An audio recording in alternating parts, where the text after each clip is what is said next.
Si no mal recuerdo, la última clase estábamos viendo, íbamos a pasar de un periodo a muchos periodos, ¿no? En nuestro árbol. Les había puesto el árbol que está en pantalla como ejemplo.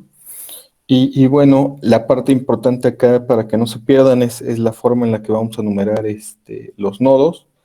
Si se dan cuenta, vamos ascendiendo los números desde abajo hacia arriba en cada uno de los tiempos. Por ejemplo, tenemos uno, 2, 3.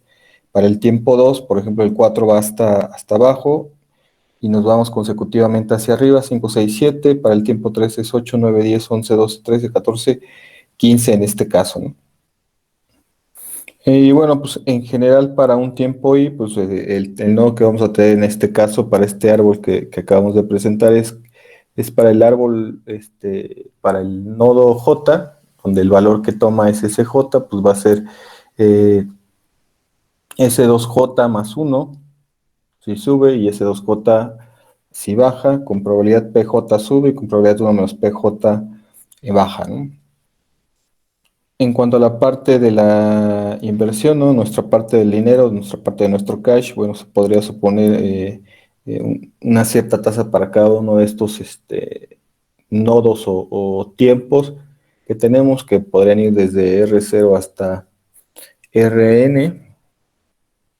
Y bueno, entonces una inversión al día de hoy de tamaño B0 sería B0 por la exponencial de la suma de las tasas multiplicadas por las eh, delta test, ¿no? Aquí es cuando podríamos extender el modelo y a suponer cada una de estas R's como aleatorias y no constantes, pero en realidad vamos a simplificarlo más y vamos a tomar cada una de estas tasas como la misma, de tal forma que al final entonces vamos a tener este B0 multiplicado por la exponencial de n veces nuestra tasa R minúscula, la que estábamos tomando, por n y multiplicando a delta t, ¿no? Esa va a ser la expresión que vamos a tener al final. Vamos a ver cómo vamos a trabajar con los árboles. Esta forma de trabajar es una forma backward. Y bueno, una de las dos cosas ahí importantes dentro de lo que vamos a hacer es que vamos a usar la dependencia en cada nodo para nuestro payoff. Eh, Si recuerdan, cuando estábamos haciendo la parte de las ramas, pues del nodo que subía y del nodo que bajaba, teníamos ahí una dependencia hacia nuestro nodo, nuestro primer nodo, pues en este caso va a ser la misma idea, ¿no? Solo que vamos a tener más ramas y vamos a tener dependencia sobre la trayectoria particular que tome el activo. Nos va a interesar la trayectoria que vaya tomando para poder calcular las probabilidades. Para ver todo esto que les he dicho, pues es mejor un ejemplo, ¿no? Vamos a pensar en un árbol de 2 periodos. Si tengo 2 periodos, pues se tiene que ver de la siguiente forma. Voy a ir desde el nodo 1 y al final vamos a tener al tiempo 2 7 noditos, ¿no? Cada uno de estos nodos pues va a tener su probabilidad de suba y su probabilidad de baja. Y bueno, como les mencioné, pues son dos tiempos, ¿no? Cada uno de los periodos son mis tiempos, entonces ahí hay que tener mucho cuidado, estar pensando en la cabeza, que por ejemplo si estoy en una opción con una fecha de maduración de 6 meses, por ejemplo, si tengo dos periodos, pues estoy pensando que el periodo en medio, por ejemplo, son 3 meses, ¿no? Estoy en el día de hoy, T1 serían 3 meses y por ejemplo T2 serían 6 meses.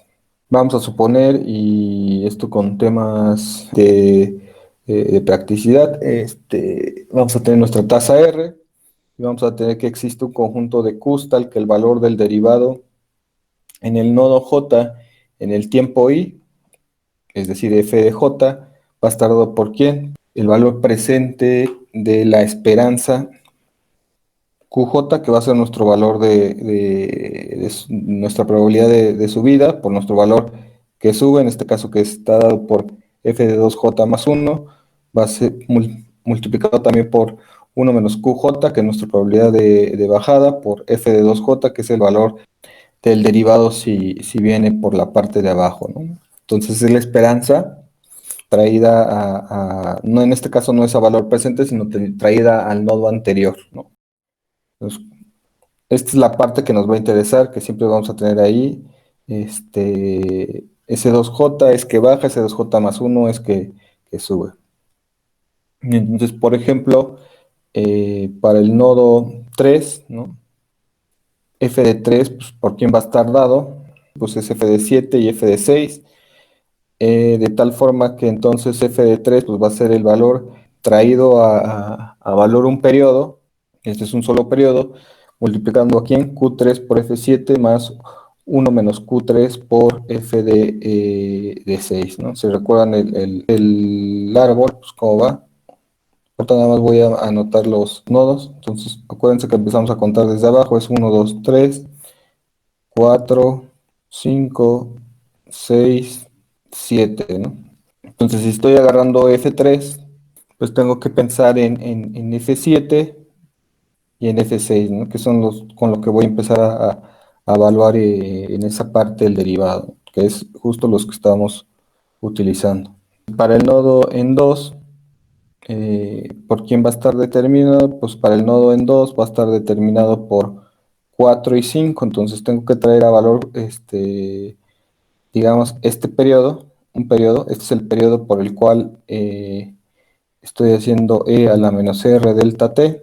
Vamos a tener que va a estar dado por el valor de Q2 por F5, ¿no? ¿Por qué Q2? Pues acuérdense que aquí voy a tener mi probabilidad de suba, que es Q2 por F5, que es mi valor que toma hacia arriba el derivado en ese nodo, que es 2, más 1 menos Q por el derivado que toma el valor en la bajada, ¿no? Que es Q2, 1 menos Q2, F5 y F4, que están representadas ahí en nuestro rebolito. Y bueno, pues la idea también es que tenemos que tener pues nuestro valor en 1 y pues también tenemos que saber quiénes son nuestras QJ, ¿no? Nuestras QJ, ¿quiénes van a estar dadas? Pues van a estar dadas por SJ, por la exponencial de R delta T menos S2J, que es el valor que bajan. Acá arriba está dado el valor que baja, entre el valor que sube menos el valor que baja, ¿no? Entonces, si sustituimos, por ejemplo, por ahí la J, pues vamos a tener que Q3. ¿Quién va a ser entonces? Pues va a ser S3 por la exponencial llevada por un periodo, menos S6, que es el valor con el que baja, dividido por S7 menos S6, que simplemente es el valor con el que sube menos el valor con el que baja, ¿no? Entonces, de la misma forma vamos a tener ahí la expresión para Q2, pues va a ser S2 por la exponencial de R delta T menos S4 entre S5 menos S4, ¿no? Que S5 es el valor con el que sube y S4 es el valor con el que baja. Entonces vamos a seguir trayendo nuestro arbolito por el momento para que estemos ahí conscientes. Entonces la idea principal es tener el valor en F1 del derivado. Si sube, entonces tendríamos el valor de F3, si baja, tendríamos el valor de F2. Entonces, para nuestro primer nodo, vamos a tener que F1 va a ser ¿quién? La exponencial de menos R delta T, pero va a ser Q1 por F3, que es nuestro valor de hacia arriba y nuestra probabilidad de subida, más 1 menos Q1 por F2, que es nuestra probabilidad de bajada, por nuestro valor hacia abajo. Esta fórmula la tienen que tener muy clara o muy en la cabeza. Solo acuérdense de la esperanza de una binomial y con eso va a estar más sencillo. Bueno, pues con este valor también tenemos que ya contamos con una expresión para F3 y F2. Aquí están, ¿no? Aquí tenemos una expresión para F2 y F3. Entonces, pues solo basta con sustituirlas para ver qué es lo que podemos obtener, ¿no? Y darnos una idea de lo que está pasando. Entonces, F3 ya teníamos que estar dada por Q3 por F7, más Q1 por 1 menos F3 por F6, todo esto por la exponencial del menos R delta T. Y luego de la misma manera vamos a hacer para F2 vamos a sustituir su valor, que simplemente es Q2 por F5 más 1 menos Q2 por F4, todo esto multiplicado por E a la menos R delta T. Si nos damos cuenta, pues por ahí tenemos exponenciales. Lo que va a suceder, vamos a factorizar este valor y vamos a obtener que F1 va a estar dada por la exponencial de menos 2R delta T, Q1, Q3 más F7 más Q1 por 1 menos Q3 por F6 más 1 menos Q1 por Q2 por F5 más 1 menos Q1, 1 menos Q2 y F4, ¿no? Cabe señalar primero que si se dan cuenta, y ahorita lo vamos a denotar, pero Q1 por Q3, ¿quién es? La trayectoria en la cual el derivado, digamos, sube de precio porque el valor del subyacente está subiendo, eh, en este caso, por las dos veces, Q1 por 1 menos Q3 es que quiere, subir, que quiere decir que en el primer nodo sube y luego para el nodo final pues va a bajar. En el último caso, por ejemplo, de 1 menos Q1 y 1 menos Q2, quiere decir que está bajando.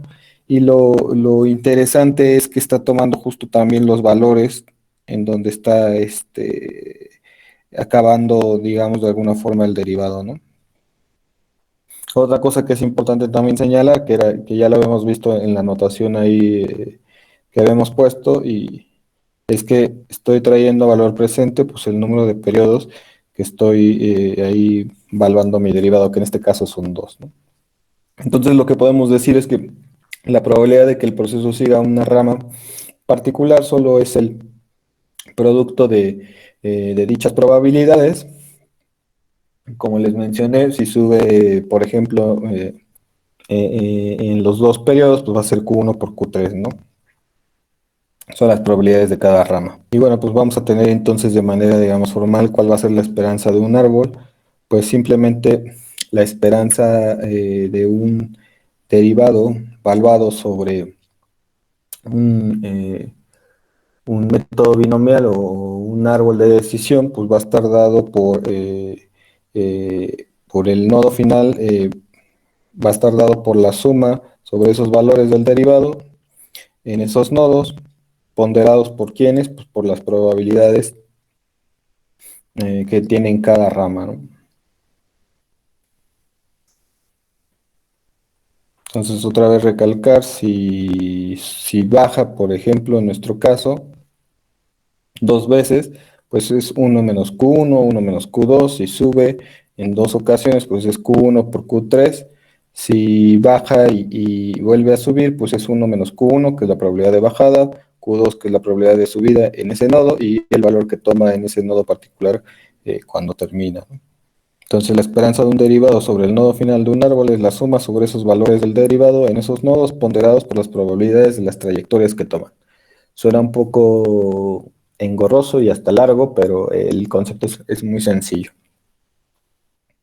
Los valores fueron traídos a valor presente en dos periodos, como les había mencionado, y por ende, pues vamos a tener que el factor de descuento está dado por la exponencial de 2R delta t, ¿no? Entonces otra vez voy a marcar este dos periodos, acuérdense, por la tasa por delta t. ¿Qué sucede con el portafolio? En algún momento pues vamos a tener que utilizarlo para ver o para ir haciendo la cobertura de mi derivado. ¿No? La idea también dentro de esta parte que estamos viendo es no solo ponerle un valor, sino que yo pueda cubrir esa posición y de alguna forma replicar el derivado, ¿no? Entonces, como habíamos visto, en una rama del portafolio nos va a ayudar a replicar el valor del derivado. Y bueno, ahora lo que vamos a hacer o lo que se va a estar haciendo es que en cada una de las ramitas o de mis nodos, en cada tiempo, vamos a ocupar de la misma fórmula que teníamos tanto para el tamaño del activo que tenemos que comprar, ¿no? El número de acciones, y el total del dinero que tenemos que tener. Entonces vamos a tener que estar recalculando los pesos de este portafolio en cada periodo, y por ahí pues tendremos portafolios en cada periodo del tamaño phi y TI, y bueno, pues vamos a tener que estar conociéndolos el tiempo en el que son requeridos, ¿no? Hay que ir recalculando en cada uno de los periodos, dependiendo de la trayectoria que tome, pues va a ser el valor que vamos a tener este, que tener.